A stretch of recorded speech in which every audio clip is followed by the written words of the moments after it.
কে আপনাদের একটি লাউয়ের রেসিপি দেখিয়ে দেবো, কিন্তু একটু অন্য স্টাইলে। আমি আগে একটা প্যান গরম করে নিয়েছি, আর তার মধ্যে আমি দিয়ে নেব virgin coconut oil for cooking. তো এই রান্নাটা আমি কোকোনাট অয়েলে করব, খুব কম তেলে আমি রান্নাটি করব। দেখুন কোনটুকুনো তেল দিয়েছি, দেখাই যাচ্ছে না। আর এর মধ্যে এই ম্যারিনেটেড চিংড়ি মাছ হলুদ আর নুন দিয়ে এই চিংড়ি মাছ এর মধ্যে দিয়ে দেবো, হালকা ভেজে উঠিয়ে নেব।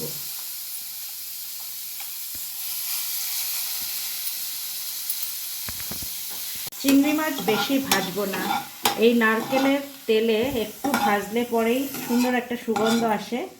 আর চিংড়ি মাছ শক্ত হওয়ার আগেই আমি এটা উঠিয়ে দেব।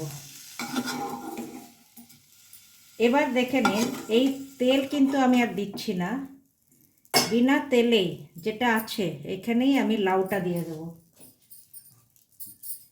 কচি লাউ নিয়ে নিয়েছি, আর ভালো করে ধুয়ে আমি কুচিয়ে রেখেছি। তো এই লাউটি আমি দিয়ে একটা কাঁচা লঙ্কা ভেঙে দিয়ে দেব। পুরো লাউ আমি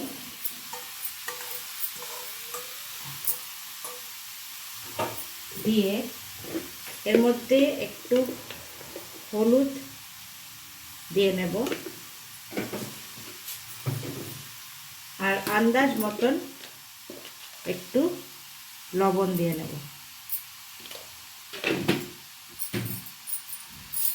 ভালো করে নাড়িয়ে নেব।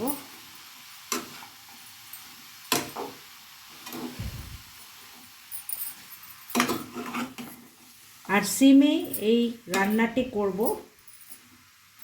যখন তেল কম দেবেন সিমে রান্না করা উচিত, নয়তো জিনিসে পোড়া লেগে যাবে। এবার এটি আমি ঢেকে রেখে দেব।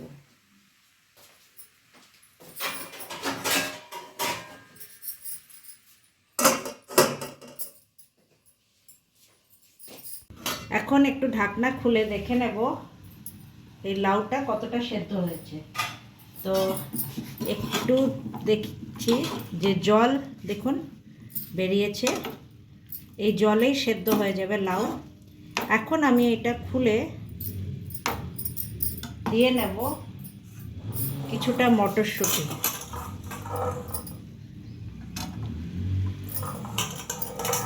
লাউ মটরশুঁটি কম্বিনেশন কিন্তু খুব ভালো লাগে।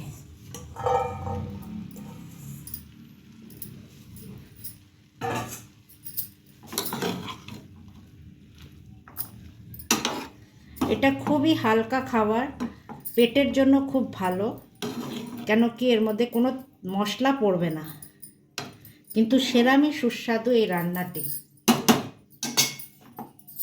এবার আবার আমি ঢেকে কিছুক্ষণের জন্য এটা রেখে দেব, যাতে লাউটা পুরোপুরি আমার সেদ্ধ হয়ে যায়। এটা খুলে দেখে নিচ্ছি কতটা লাউ সেদ্ধ হয়েছে।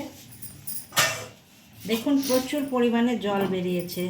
লাউ যত কচি হবে আর যত জল বেরাবে তত টেস্ট হয় লাউয়ে। দেখুন প্রচুর পরিমাণে, দেখুন কতটা জল বেরিয়েছে। এবার আমি এই চিংড়ি মাছ, যেহেতু এটা কম ভাজা আছে, আমি এই চিংড়ি মাছটা উপর থেকে এখনই দিয়ে দেব।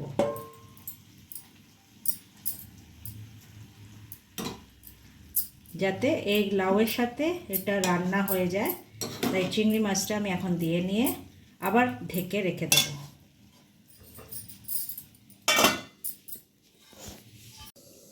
এবার দেখে নিই লাউ কতটা সেদ্ধ হয়েছে। দেখতে পাচ্ছেন প্রায় জল একদমই শুকিয়ে এসছে। এবার ব্যালেন্স করার জন্য আমি একটু সামান্য গুড় দিয়ে নেব।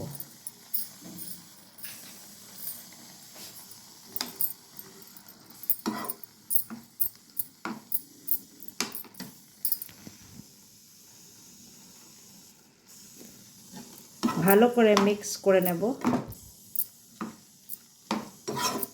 কিছুক্ষণ আরও লাউটা মিক্স হওয়ার জন্য, যাতে জলটা পুরোপুরি শুকিয়ে যায়।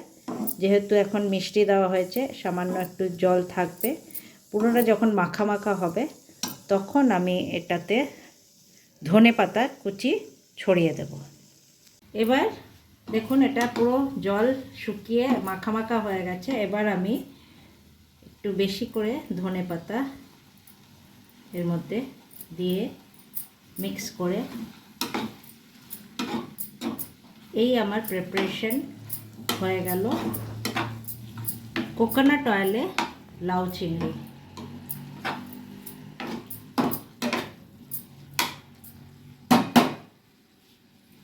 তো গাইস, আই হোপ এই রান্নাটি আপনাদের ভালো লেগে থাকবে।